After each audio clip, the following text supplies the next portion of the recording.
to a pod, and we got ACC Big Ten Media Week here. Classic quote from the first day of ACC Media Days. Well, this was reported by 24/7. A quote attributed, basically, a source attributing a quote to William Christopher Sweeney. Now I'm missaying his second name. This is trouble. Okay, this is gonna be a problem for what I'm going with here.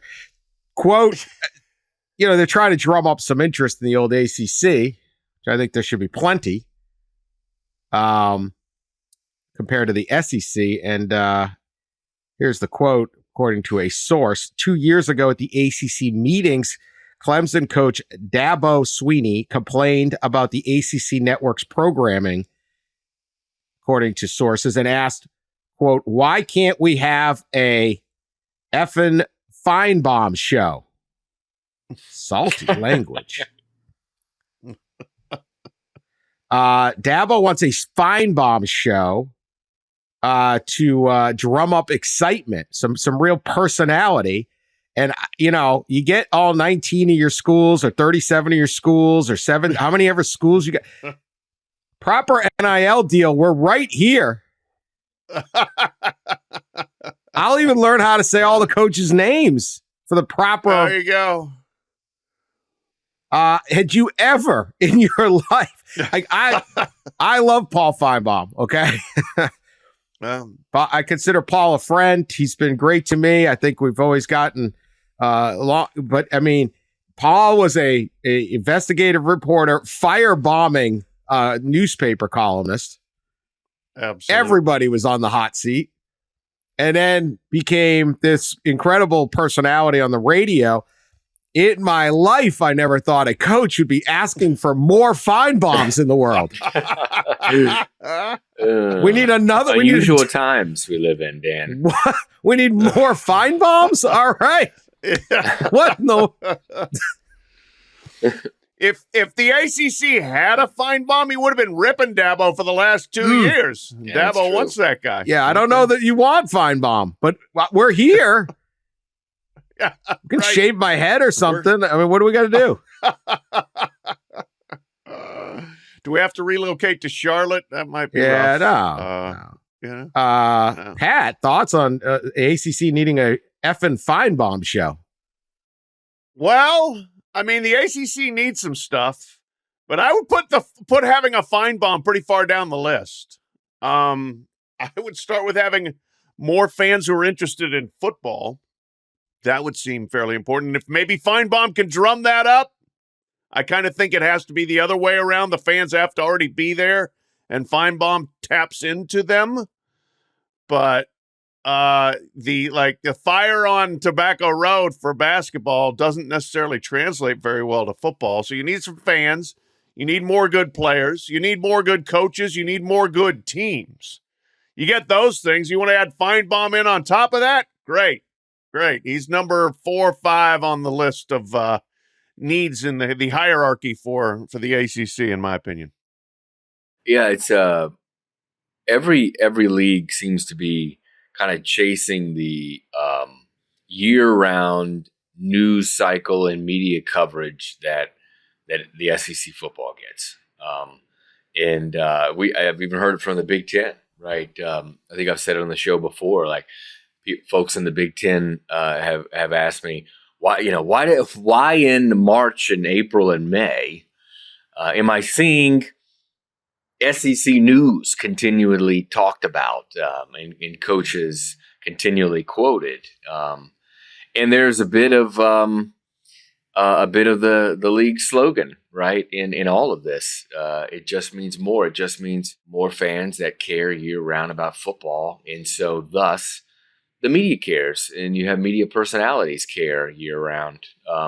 So it does feel like every league is kind of searching for that coverage as much as maybe not just a Finebaum, but a coverage. Maybe we all need a Finebaum in our life to do a show and talk year round about our lives. Wake up in the morning and say how terrible we are. Yeah. Right. He's at the foot of our bed, documenting our life. My life's better when I talk to Paul. I mean, his show really took off. It was wild. It was always wild. Yes. He's very, very a talented guy. He tapped into the passion. That's really it. I mean, I'm here to. Yeah. It's not here to elevate Paul anymore. But he's doing fine with whatever. But he tapped into the passion by letting the fans do what they, as a voice of the fan, and let the fans go. But it really took off when Harvey Updike decided to admit he had too much Bama in him and admitted to poisoning the trees at Auburn at Toomer's Corner. I don't know how you create that stuff. Although, really, every team's got a message board, Harvey Updike. So I don't know how you do it, but Wake Forest doesn't have Harvey. Boston College doesn't have Harvey. Everybody's got a Harvey. BC, kind of. Yeah, but they aren't. Here's the thing. They aren't actually going from Chestnut Hill to Syracuse to do damage to that university and then bragging about it publicly. Yeah, and then publicly they may have a guy on a it. message board that'll say stuff, but there's a different level. They'll elevate their game when they see the other schools having so much fun. Crimes against horticulture or arborists or something. I don't know. I mean, listen, in the history of, I don't get real shocked by quotes too much, but in the history of media days, I never thought a coach begging for more Finebaum. What, we really have turned the corner. We've turned the corner. New world. Quickly here, Ross, what was the sentiment down there in Charlotte? Jim Phillips and all that. Yeah, well, I think going in, there was a thought that obviously the Florida State and Clemson situation would be kind of the topic down there, and to an extent it was. But I think another clear angle was Jim Phillips' comments about the race for the third best conference behind the SEC and Big Ten. We heard 2 weeks ago Brett Yormark say that the Big 12, I think, had basically separated themselves as one of the top three conferences. And we heard plenty of rebuttals from Jim Phillips, a little more fiery maybe than normal during his address to the media Monday, basically saying that by any metric, national championships, academic prowess, revenue generation, that the ACC is third, or is in the top three. He said in the top three. Didn't mention the Big 12. Obviously, no one he did not utter that conference's name. So clearly, there's the brewing rivalry between these two leagues as they both try to jockey to get as close competitively as they can to the SEC in Big Ten and find ways to generate additional avenues of revenue. That sounds kind of boring. Yeah, there you go. Well, Dan, what do you want me to do? You I'm want to make up some stuff, I'm not Dan? blaming you. I was hoping for stuff? better. Nothing in the side. Maybe he's gonna get his Finebaum to do the side shot. Now Jim Phillips is too nice. We're number 3 is not the most galvanizing rallying cry. Well, I'll say we did have a little Clemson, Florida State. So I mean, Jim Phillips was not, he kind of went in pretty hard on Clemson and Florida State. Calling them basically disruptors, saying that this is harmful to the league, what they're doing, and that the league will continue to fight as long as it takes in court to assure that Clemson and Florida State remain in the conference. Part of this is, Dan, is the current ESPN contract, the situation with the current ESPN contract. It's been reported before, but the standard belief is that the contract runs through 2036, and that's not necessarily the case, right? It ends What in is time, 2027. right? Is that what they're going to argue next? What is time? What is time? What is time? Is we're just was specks of dust on the universe. Well, by February, let's get really existential here. Whatever is, I don't know. They could clone a bunch of Finebombs and it would still be boring out of ACC. That's the problem. You could have an army of Finebombs running around, and they couldn't come up with one good topic out of that league. Let's do better. I don't know. Actually, here. All right, what else are we going to say, Ross? He had more, I think. Oh, sorry. No, we just talked. I talked to him one-on-one a little bit about the ESPN contract, which ESPN has the option to extend it 9 years. They have to decide by February if they're going to extend this contract by 9 more years to 2036. Right now, it ends 3 years from now in 2027. So, and he said they're trying to get more value out of the deal. It's hard to think that ESPN is going to give them more value, especially when 2 of their biggest brands are trying to leave.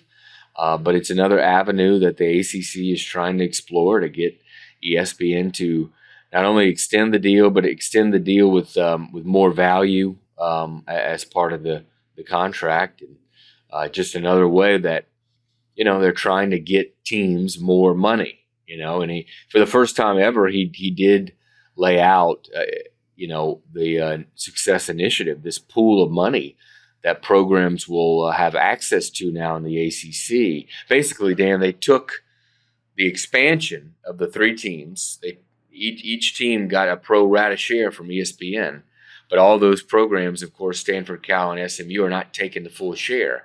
So they put that money in a pot, and they're going to distribute it based on football success in the league. And a team can get as much as $25 million. So they're trying to close the gap. Everybody's trying to close the gap with the SEC and the Big Ten. That was interesting that he put a dollar figure on it for the first time, and 25 million is a lot. Now, obviously, one school would have to hit everything, right, to be able to get that much. But still, it's not. We're not talking about chicken feed here. Certainly, more than enough to buy out your unsuccessful coach at the very least. I have figured it out. I've done some quick research here on, we're the research capital got your of Phil college Steele football. there. I got my Phil Steele, and I've done some quick research. Whose number 3 will be decided September 6th and 7th? Okay. BYU is at SMU on Friday night. The next day, Pittsburgh is at Cincinnati. There's your ACC Big 12 matchups. It all comes down to those two games. A bunch of schools that have really no real history in the leagues. So, but if somebody goes 2-0 in that, they're number 3, and the other one's number 4. Gunning for bronze. Just want a podium. Just want a podium, right? That's what you hear at the Olympics. Podium, just wanted to get the podium. Get on the podium. Podium. Everything's got to do a thing. Well, we'll see. The drive for 3. It's really what it is, though.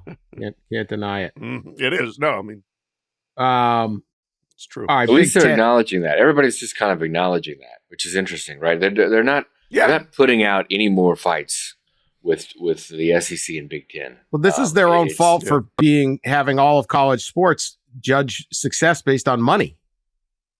That's the problem. You know who makes more money between the Dallas Cowboys and the Kansas City Chiefs? You don't see Kansas City going around, I mean, this is their fault for not saying, hey, we beat their ass last year, 6-3. Our team is undefeated. We got a bunch of good programs that are going to make noise in this playoff. We don't really care. We've won multiple national championships. We won multiple national championships. We have future Hall of Fame coaches. We have top draft picks, and that's what they should be bargaining about. But college sports has made it where money is everything. And so you sit around and go, oh, we can't compete with those guys. Why not? Why not? Sure you can. You just did. Yep. So they have. This is the conundrum of these guys obsessing about the ability to buy out bad defensive coordinators. They should not take a backseat to any league. And but they will. Big Ten, they don't have to take they got the reigning champs for once. Yeah, for once. They're starting up. I think you're there now, Ross. Ross is doing all the work, of course. I feel like the biggest buzz is going to be about Netflix saying they got a Connor Stallions stock coming out. Yeah, that'll be a topic, I'm sure, on day one here, because Tony Petitti does have the commissioner has He's his a big Connor address. Yeah. Yeah, I'm sure he's wearing the Connor shirts around. But he has his address, Connor and it's a Q&A. So, yeah. So, yeah, that would be great if Connor just popped into Media Day. Just hello. Especially if he's still wearing the Central Michigan gear. Yeah. Remember when he was on the sideline and Actually, if I'm sure that'll be a topic. If those glasses really do record, they could be useful for media. You can wear your sunglasses, keep your hands free while recording. The whole bit up there. I just find it comical that Netflix has put out an entire documentary before the NCAA even got around to do a notice of allegations.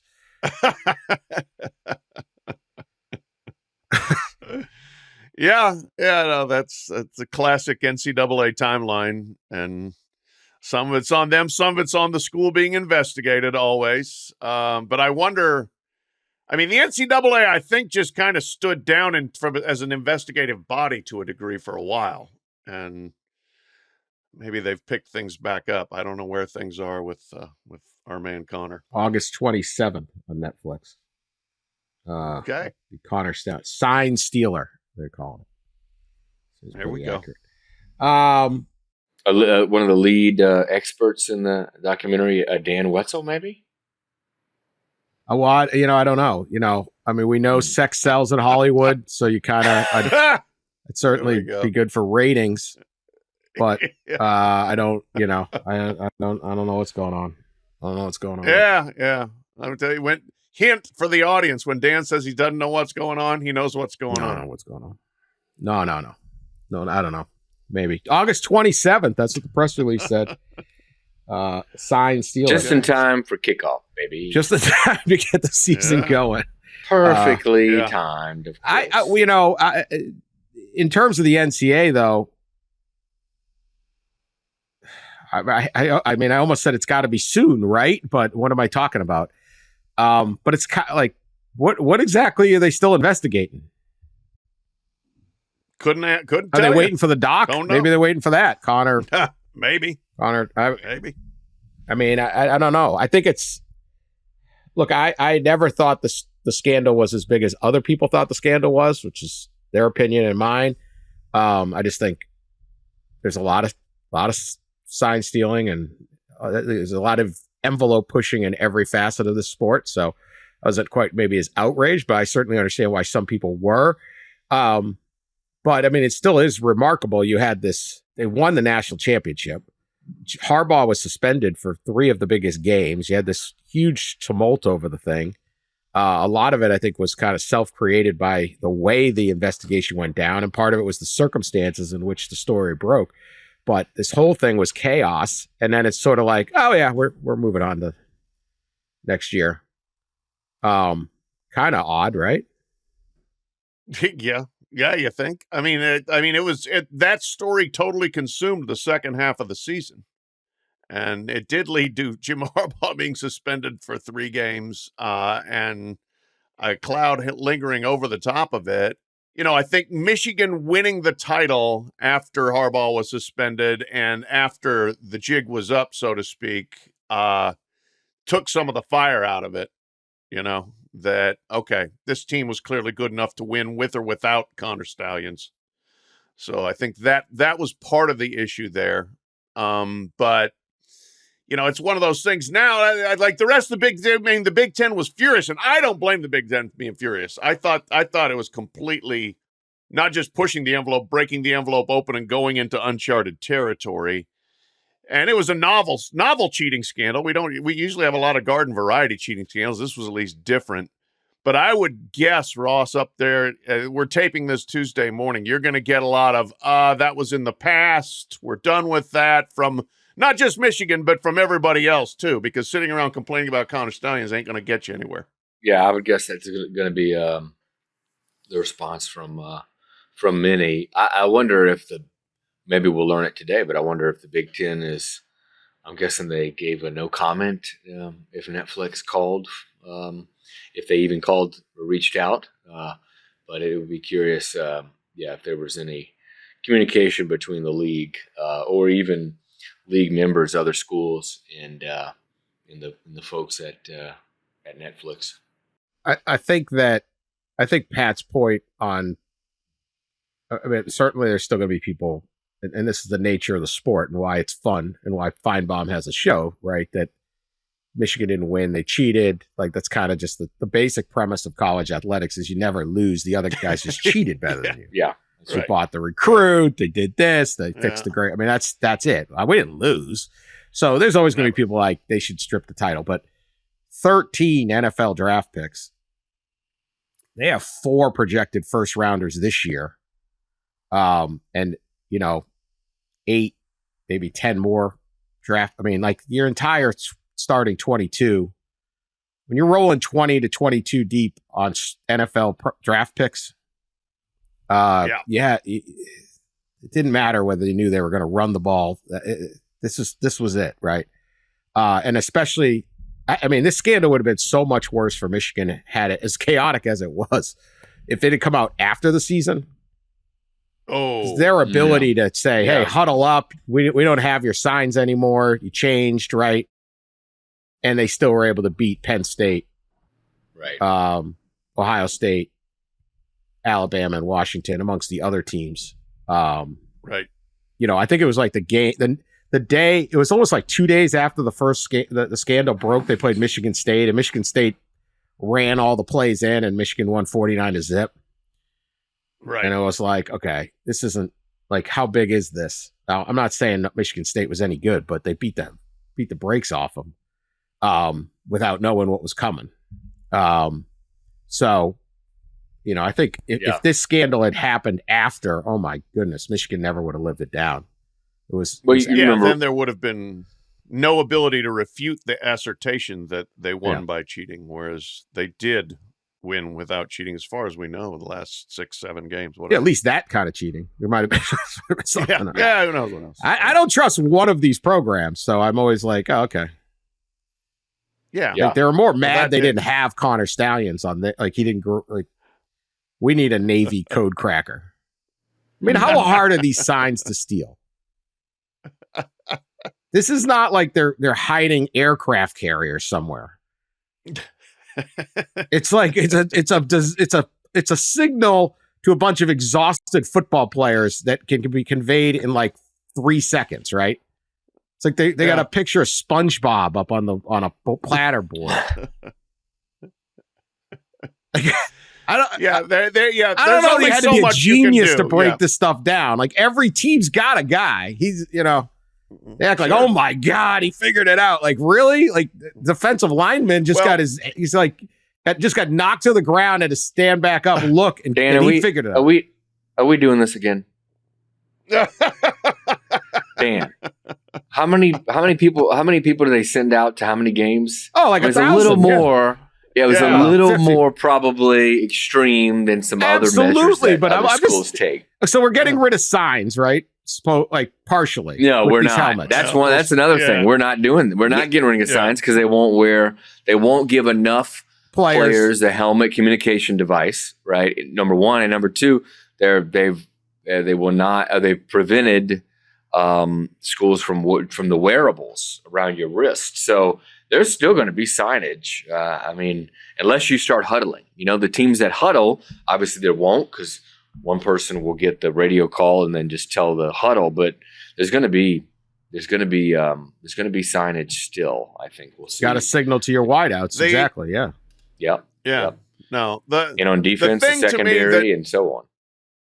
Yeah, the thing that separated this from your garden variety stuff is, of looking at tape and taking signs that way, is, first of all, that they sent people into other people's stadiums to do it. All right. I mean, absolutely. This was, But then secondly, that they felt the need to do it.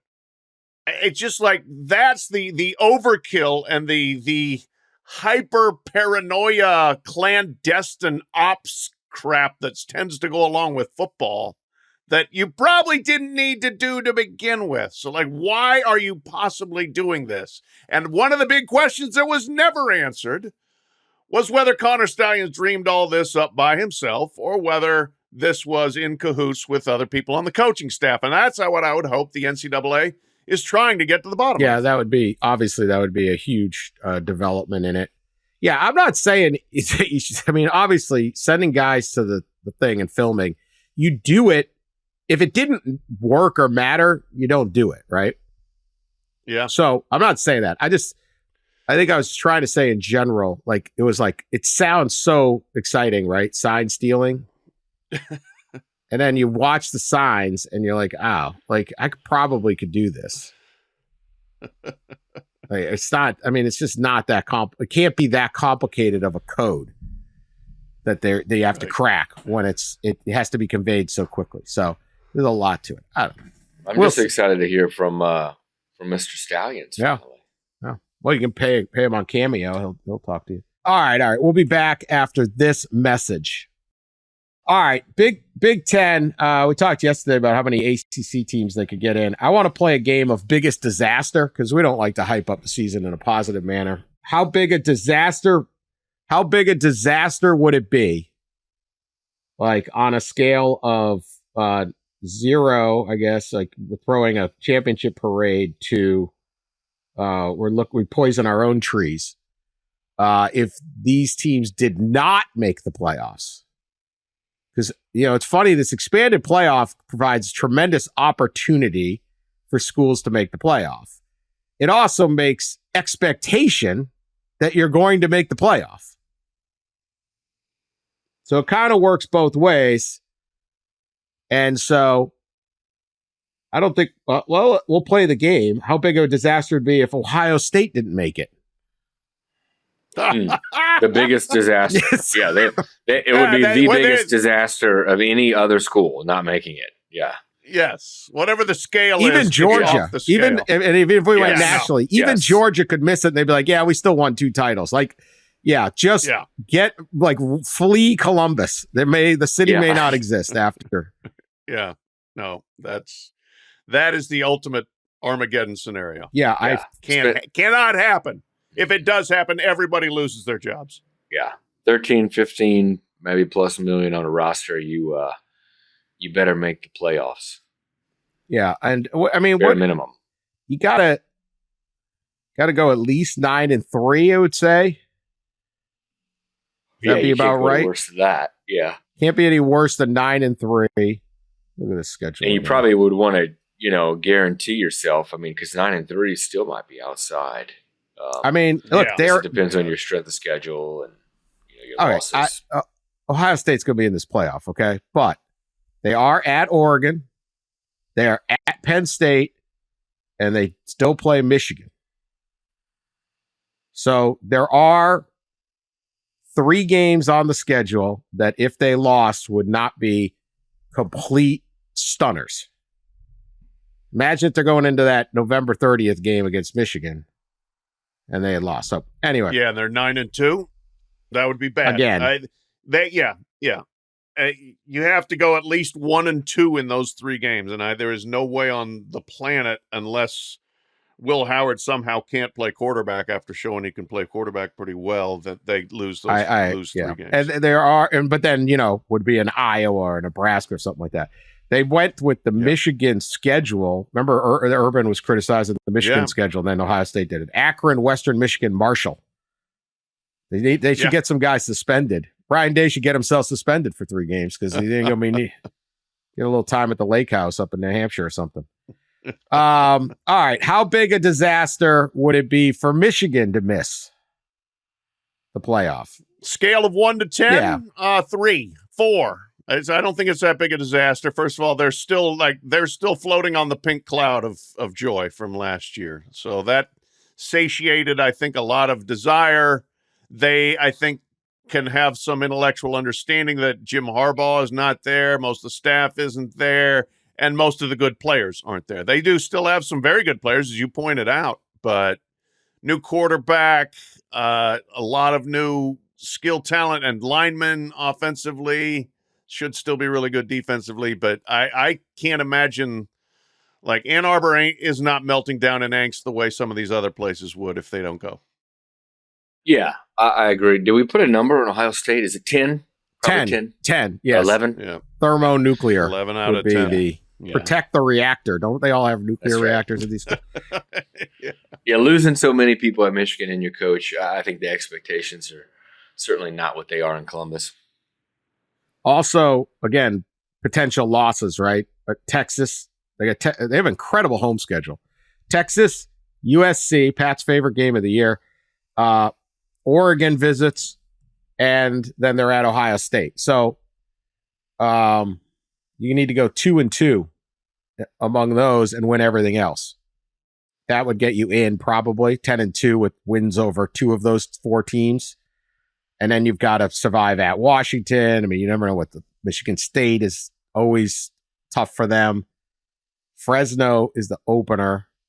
Jeff Tedford, who we'll mention a little later, just stepped down. So who knows what they're going to be like. But, at Illinois, things like that. I mean, so I don't think it would be that big of a deal. All right, Penn State. How big of a disaster would it be if Penn State does not make the college football playoff? Pat? I'm going to say 6-7. I think it's a pretty significant disaster just because, like, they've been sitting there waiting for the expanded opportunity because they can't beat Michigan and Ohio State or have not been able to. And now you could potentially lose to those teams. And actually, they don't play Michigan this year. So you can lose some games and still make the playoff. And I think they've sat there and said, hey, we're always going to be 10-2 good. We got to get there. So I would look at it from Penn State standpoint and say they expect to make the playoff. Now, as was mentioned just a little bit ago, 12 isn't as big as it may seem, but there's a lot of schools out there that are saying, oh, we can go. And they're going to find out, well, it's going to get whittled down to 3 or 4 from a league like the SEC or the Big Ten. But Penn State expects to be in that top 3 or 4 in that league and to go to this game. So I think not making it after bumping up against the ceiling of Michigan and Ohio State, this is kind of a workaround, and they got to make it work. Well, yeah, and when you look at the last 10 years of the playoff, Penn State, I think, would have been the biggest beneficiary of an expanded playoff if you consider a 12-team based on the last 10 years. I think at least 4 times, maybe 5 times, Penn State would have been in a playoff. So almost half of the last decade, they would have been involved in the playoff. So I think there is an expectation that they will be in the playoff year 1 of expansion. I don't know. There's a hurdle, right? They haven't gotten over that hurdle. It'll be interesting if they can do it this year. I think this would be like an 8. I don't think this is. I mean, Ohio State would just be a shocker, but I think it's not. It's not just that, like, they expect to do it, and the playoffs here, and this is really a playoff that's built for Penn State. It's that it's James Franklin's 10th season. I think it's his 10th season, maybe his 11th, and so it's like, and they've just been at that spot. If this was his second season, look at Sharon Moore's first season as a coach. He's not going to be Jim Harbaugh, right? Jim Harbaugh wasn't Jim Harbaugh his first year. Probably not, at least. We'll see. Maybe he's better than Jim Harbaugh. I don't know. But I just think that coming off of 2 straight seasons, you go 7-2 in the league, but you can't beat Ohio State and Michigan. You don't have Michigan. You get Ohio State at home. I know people are kind of down on Drew Aller, but he's still got a lot of talent. He's more experienced now.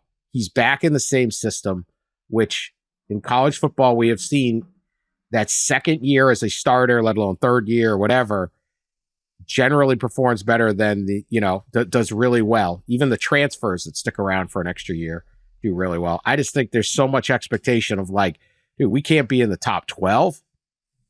I think this would be I think there's enormous pressure on Penn State to make this playoff.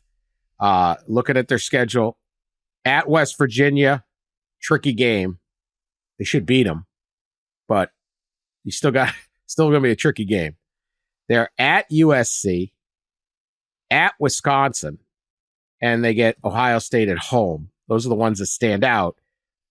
You got to split those 4 and then win everything else.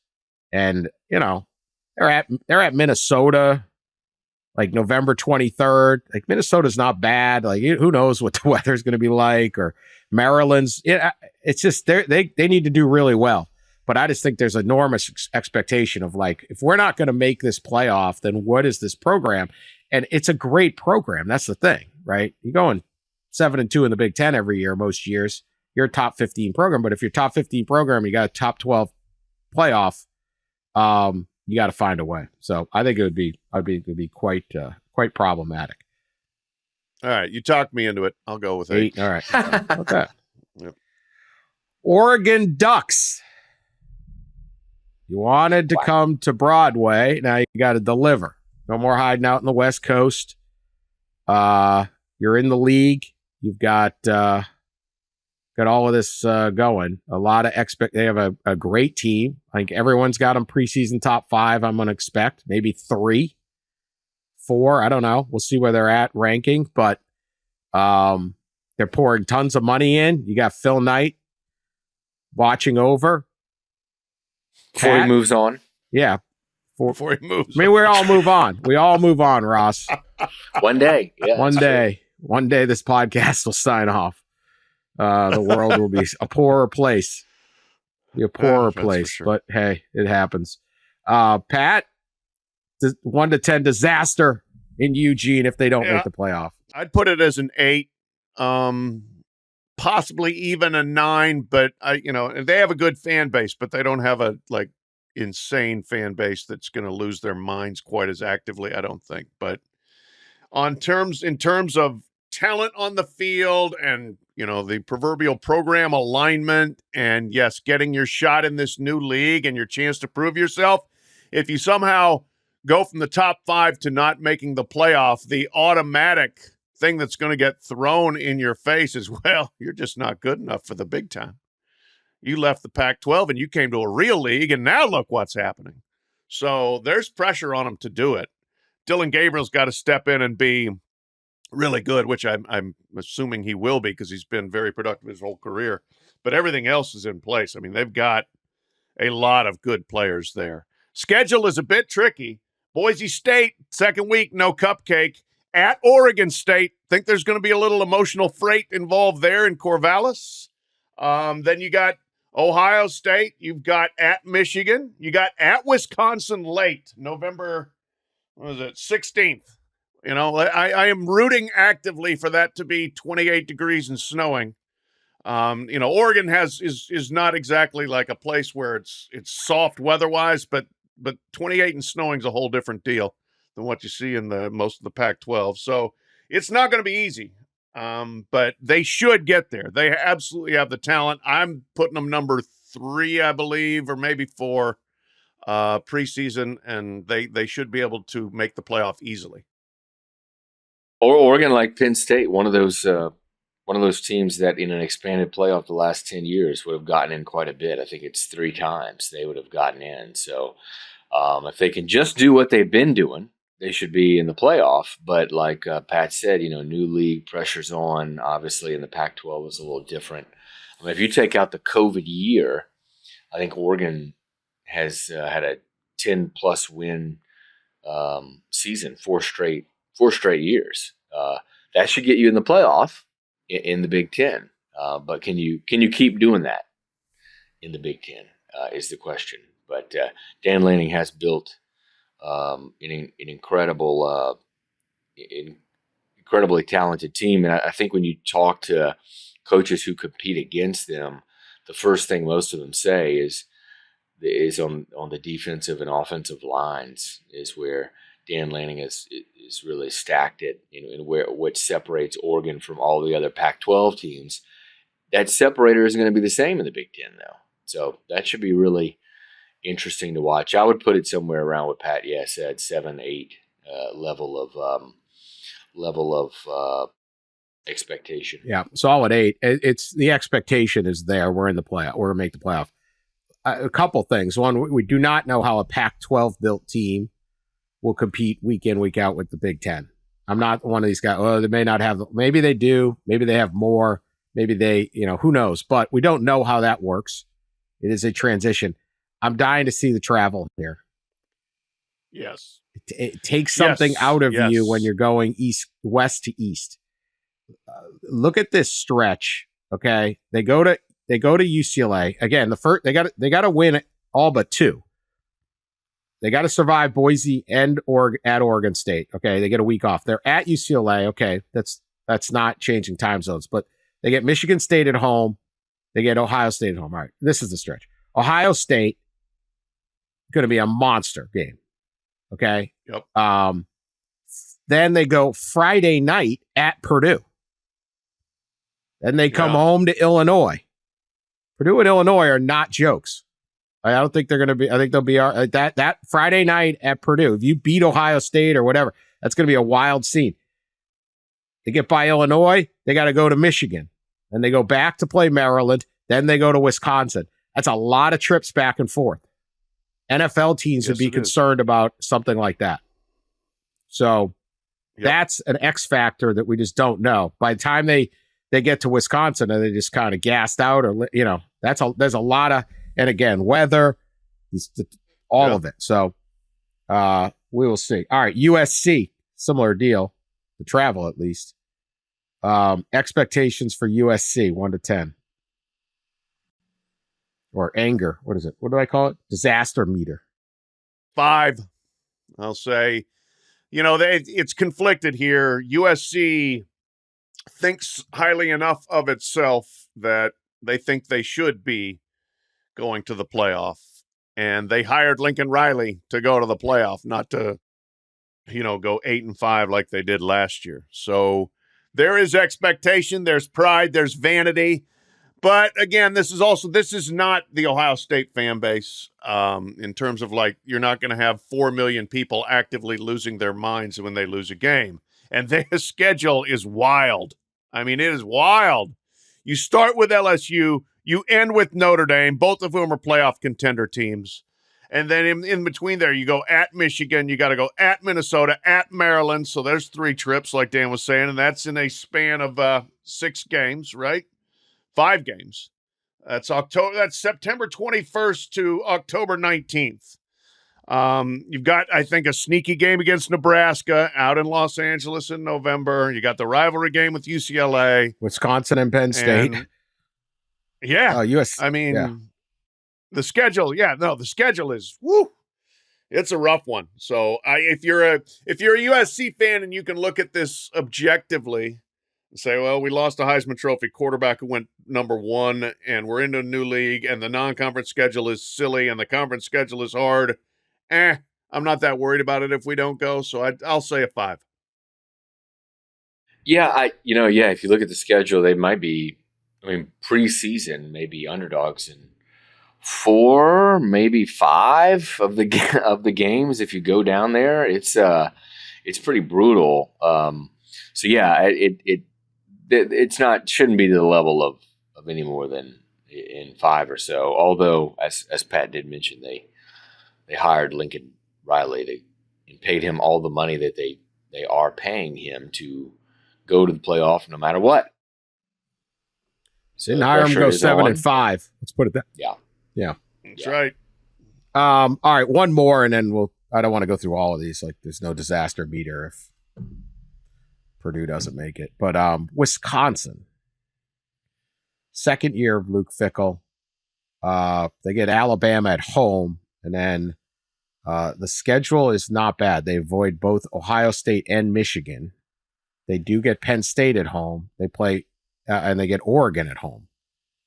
And then they're at USC. But they no longer have that the Big Ten West, to kind of just feast on. But interesting, no Ohio State, no Michigan on the schedule. Wisconsin is a team I think would have hosted 3 playoff games if this system had been going since the start of the 4-team playoff. Is there any expectation, or would it just be straight gravy if you actually made it? straight gravy for playoff. And they know but they will gravy in expect to be- Wisconsin. They know gravy. They do. Put it on the cheese curds, man. Why not?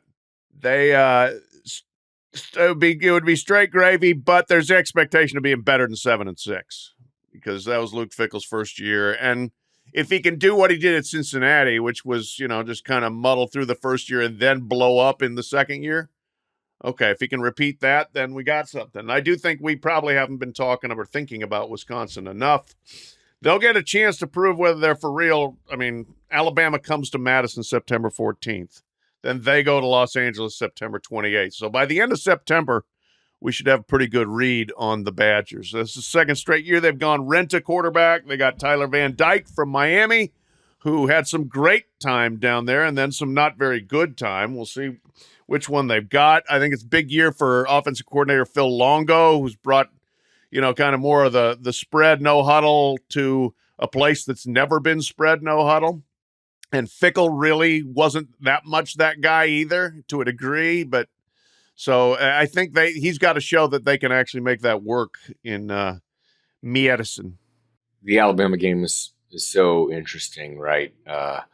Because obviously it's Kalen DeBoer's first big test as Alabama's coach. It's a long trip for SEC team. Don't make that trip very often. Up north, so that should be interesting, and we should hopefully know a lot about both of those teams after that game. You're right, Dan. They would have hosted a couple of playoff games the last 10 years. If the playoff was expansion, they would have been in it 3 times and hosted probably twice. I think Wisconsin would have. So they're also one of those teams like Penn State and some others that we've talked about that have kind of been right on the outside. They always flirt with that 9-3, 10-2 record that would have been in often. So expectation is there. I just, when you look at their schedule and it's just year 2, it can't be too disastrous yet. Or can it? I don't know. Maybe. Yeah. All right. I think it's pretty much gravy, but if they start making some moves, I'm not going to be surprised when Wisconsin gets good under Luke Fickell. I will not be one to be surprised. I don't know if anyone would be. No. All right, rest of the league. You've kind of identified the contenders, like most people do. Teams or players you think can jump up here, make some noise that you're kind of excited to see going into this Big Ten season. Pat? Start with Nebraska, just because I think year 2 for Rule, he's another guy that give him a year to find his bearings and then he'll take off. And so if he can continue that track record, and then Dylan Raiola, can he step in and be the quarterback right away? Huge recruiting coup for them. If he's the real deal and he can handle playing immediately, they've got that big Colorado game week 2. After getting the field stormed on them in Boulder last year. They do open 4 in a row at home, and their first road trip is Purdue. Then they got Rutgers at home, 5 of the first 6. And then they're at Indiana. The whole first half of the schedule is set up for them if they can do it. They don't play Michigan. They do play Ohio State. They do play at USC. They've got Iowa and Wisconsin late. So the back half is certainly challenging, but if they don't go to a bowl game this year, just bulldoze the stadium.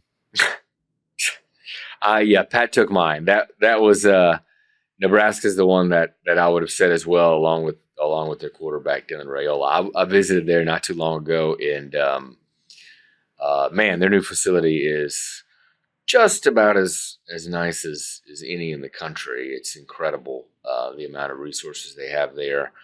Felt like they just needed to get the right guy in the chair in alignment with everyone, and it feels like they have that, and they maybe have a really young, talented quarterback.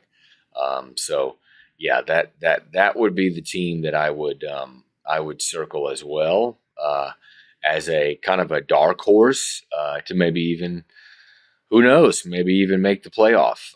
I could see a Nebraska going like a 9-3 this year and maybe sniffing around in that large spot. I want to see Iowa with the new offense coordinator and some health. As much as Iowa's offense was terrible, obviously, last year, Brian Ferentz was replaced, but they also had so many injuries.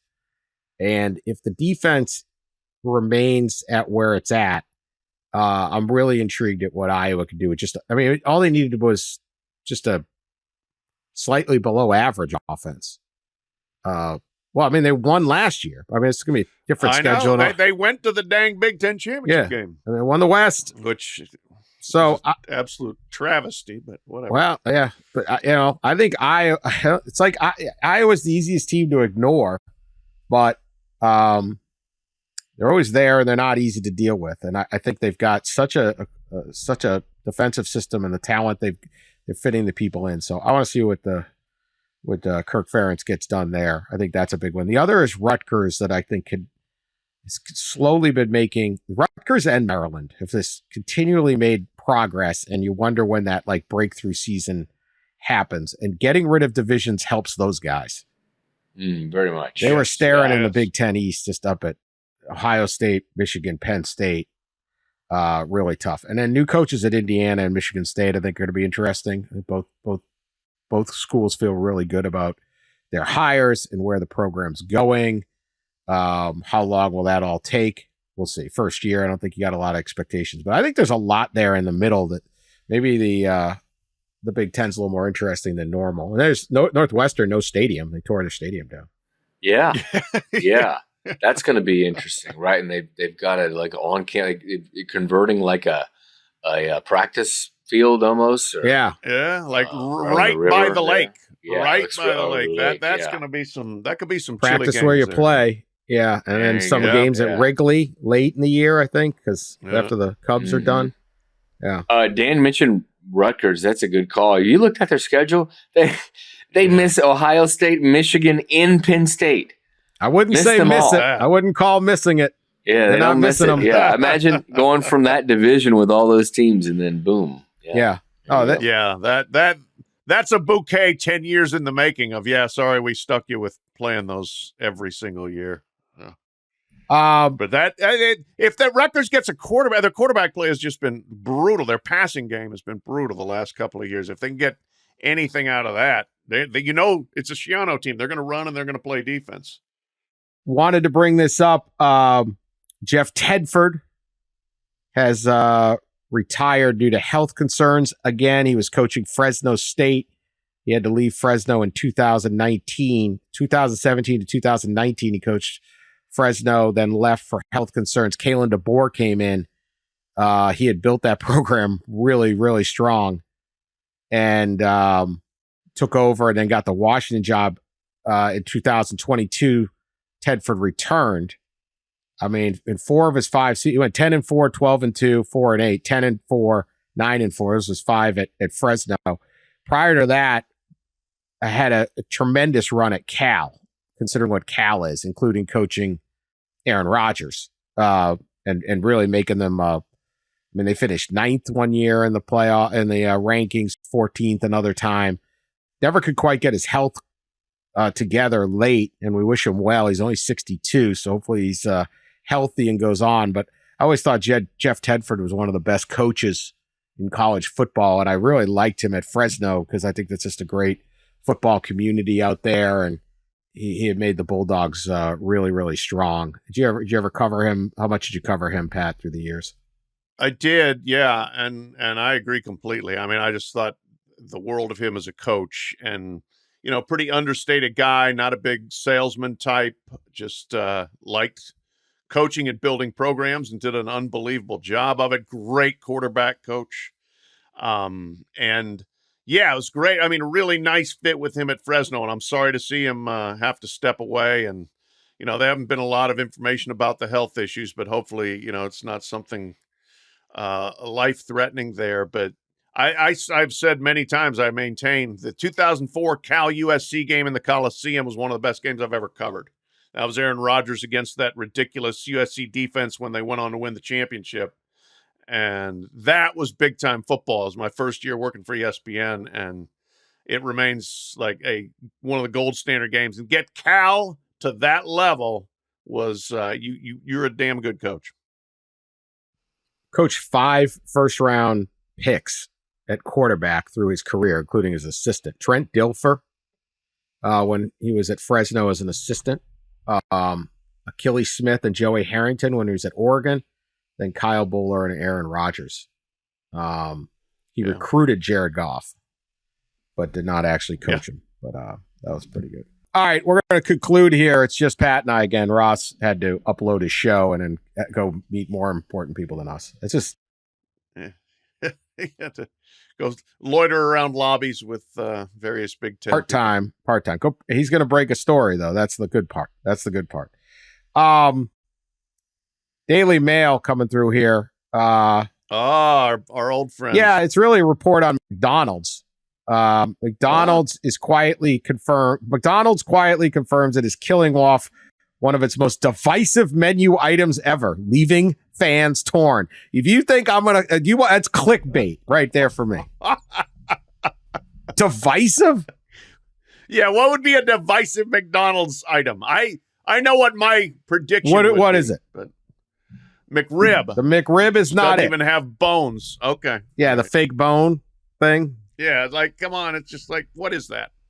The most divisive thing I got at McDonald's is, what the hell is Grimace? What is that? Why would it make a child want to have a milkshake? Make them want to have a nightmare. Really, all those characters. The hamburger. Like, what do you have to eat your burger quick? I don't know. Anyway, that ain't it. It's the McPlant. The what? The McPlant. I did not even know about this. I didn't either. The chain had been testing meat-free beef burgers. How can you call it a beef burger? Meat-free burgers in America. U.S. President Joe Erlington said the McPlant has been ditched because, stunning, customers did not want fake meat. If you're going to McDonald's, you're not going there for the meat substitute. It went for not going there. Reliable sources tell me that producer Joe would not have eaten a McPlant during his 24-hour. If you want to go back and listen to a great episode, when Joe lost his fantasy football bet and had to spend 24 hours in McDonald's and then ate his way out, so he got there in 8 hours. Anyway, this thing was tested at several hundred restaurants in California and Texas since 2021. Developed with Beyond Meat, it was made from pea and rice proteins. While it has flopped in the U.S., it has been a hit in the U.K., Germany, Holland, and Portugal. Well, that's just one more bit of proof that we're the greatest country on earth, as far as I'm concerned. You imagine you're testing that in Texas? I mean, all they do is eat meat down there. Oh my gosh. Know your audience. Salads were taken. Britain doesn't have any good food anyway, so you give them a plant burger, they don't know. McDonald's, the Brits will eat anything. Yeah. Death warmed over with a pint.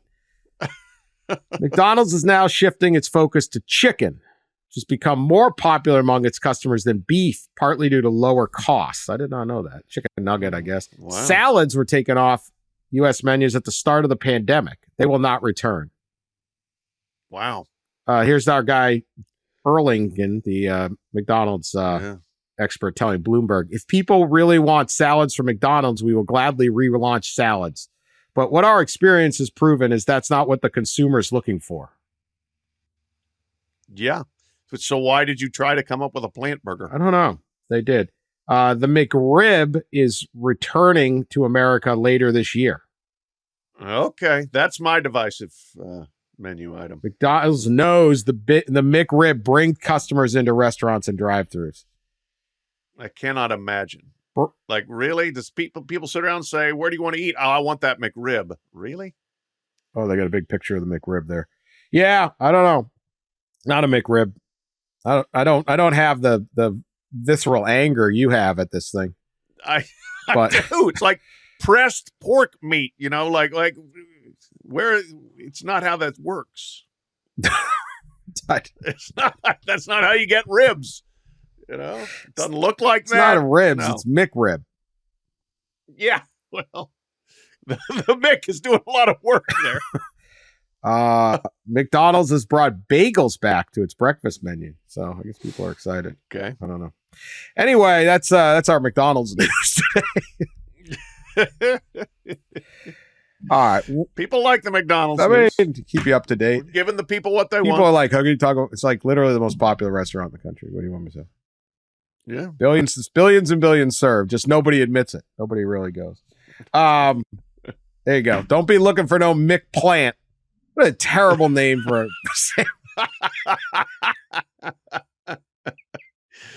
Bad name, bad concept, wrong audience. McPlant. Sorry. I'm going to pass on the McPlant like everybody else in Texas and California. All right. That's our show. We will be back next week unless there's an emergency. Pat and I are going to be broadcasting from France. It's very exciting. And Ross he'll show up for part of it. This is the thing. We're going to go all the way to France and we're going to work the whole show. Ross can be like, that's right. I need to go to Indianapolis, man. I have to go talk to an AD. Nah, he's getting scoops. Yeah. No, we'll sprinkle a little Olympic action in there. Dellenger. I'm sure. Very little. Let's just hope the technology works. Very little. Simone Biles is from Columbus, Ohio originally, so we'll go get her thoughts on. Oh, there you go. No, all right. That's our show. Thanks for subscribing. Thanks for listening to old episodes. Thanks for telling your friends about us. We will talk to you later.